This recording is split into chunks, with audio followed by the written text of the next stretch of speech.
Sa pinakasimula ba ng side hustle negosyo mo, kailangan na ba agad ng business permit at pwesto?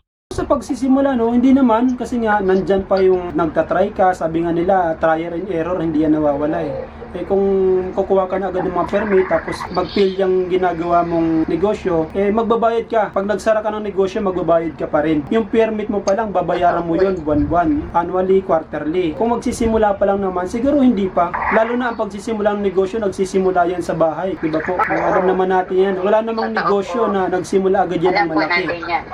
Lahat bago pa yan sila lumaki o bago pa yan sila naging corporation ngayon, bago pa yan sila naging grupo, bawat isa yan sa kanya mga negosyanteng nagsama-sama lang. Lahat yan sila nagsimula sa mga bahay-bahay nila. Nag-sideline din yan muna sa simula. Kaya yung mga hindi pa nakapagsimula ng negosyo dyan, sa mga nakakapanood ng podcast na to, sa mga hindi nakakalam kasi nag-isip din ako dati, ay, kailangan ko ng ganito kalaking pera. Kailangan ko ng puhunan para makapag-start ako ng business. Dati hindi ko din alam na lahat pala talaga ng negosyo nagsisimula sa bahay.